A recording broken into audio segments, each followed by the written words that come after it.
Taste the Daily. Chennai Nungambakkam Kumarappa தெருவில் பாதாள சாக்கடை பணிகளுக்காக குழிகள் தோண்டப்பட்டு ஆமை வேகத்தில் பணி நடந்து வருவதாக புகார் எழுந்துள்ளது.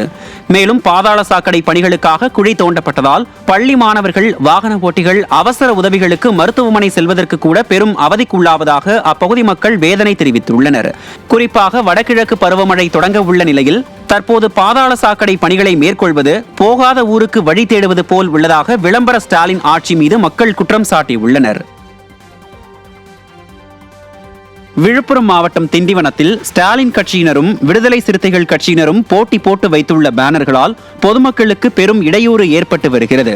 நகரின் நெரிசல் மிகுந்த இடங்களான நேரு வீதி, காந்தி சிலை, செஞ்சி ரோடு, மேம்பாலம் உள்ளிட்ட பகுதிகளில் பொதுமக்களுக்கு இடையூறு ஏற்படுத்தும் வகையில் ஸ்டாலின் கட்சியினர் மற்றும் விசிகவினரின் பேனர்கள் வைக்கப்பட்டுள்ளது.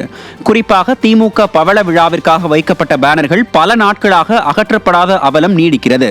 இதேபோல் திண்டிவனத்தை சுற்றியுள்ள கூட்டேரிப்பட்டு, மரக்காணம் ரோடு, ஒலக்கூர் கூட்டுப்பாதை, தீவனூர் கூட்டுப்பாதை உள்ளிட்ட பகுதிகளிலும் வரைமுறையின்றி விசிகவினரின் மது ஒழிப்பு மாநாடு பேனர்கள் வைக்கப்பட்டுள்ளது. இதை நிர்வாக திறனற்ற ஸ்டாலின் அரசின் மாவட்ட நிர்வாகமோ ஏவல் துறையோ கண்டு கொள்வதில்லை என்பதே பொதுமக்கள் குற்றச்சாட்டாக உள்ளது. தெருக்கள் நாய்கள் விளையாடவா என சிறுவர்கள் கேள்வி எழுப்பும் நிலை ஸ்டாலினின் நிர்வாக திறனற்ற அரசு செயல்பட்டு வருகிறது. நெல்லைப்பேட்டை பகுதியை சேர்ந்த 10க்கு மேற்பட்ட சிறுவர்கள் பெற்றோர்களுடன் நெல்லை மாநகராட்சி அலுவலகத்திற்கு வந்திருந்தனர். நாய்கள் எங்களை கடிப்பதற்கு முன் நடவடிக்கை எடுக்க வேண்டும் என எழுதப்பட்ட பதாகைகளுடன் வந்திருந்த சிறுவர்கள் தெரு நாய்களை கட்டுப்படுத்த கோரி மேயரிடம் மனு அளித்துள்ளனர். ஆண்டுதோறும் தெரு நாய்களை கட்டுப்படுத்துவதற்காக அரசும் மாநகராட்சிகளும் கோடிக்கணக்கில் நிதி ஒதுக்கும் சூழலில் தெரு நாய்களின் பெருக்கம் ஆண்டுதோறும் அதிகரித்து வருகிறது. நாள்தோறும் மக்கள் பாதிக்கப்பட்டு வரும் நிலையில் சிறுவர்கள் பதாகையோடு வந்து மனு அளித்த காட்சிகள் ஸ்டாலின் அரசின் லட்சணத்தை வெளிச்சம் போட்டு காட்டியிருக்கிறது. திருச்சி சர்வதேச விமான நிலையத்தில் 5,98,400 ரூபாய் மதிப்புள்ள வெளிநாட்டு சிகரெட் மற்றும் அழகு சாதன பொருட்கள் பறிமுதல் செய்யப்பட்டுள்ளது.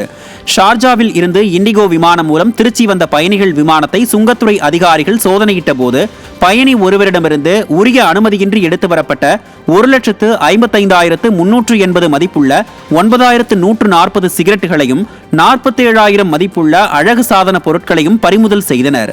இதேபோல் ஏர் ஏசியா விமானம் மூலம் பாங்காக்கில் இருந்து வந்த மற்றொரு பயணியிடம் 4,43,020 ரூபாய் மதிப்புள்ள 26,060 சிகரெட்டுகளையும் சுங்கத்துறை அதிகாரிகள் பறிமுதல் செய்தனர். இது தொடர்பாக பயணிகள் இருவரிடமும் விசாரணை மேற்கொண்டு வருகின்றனர்.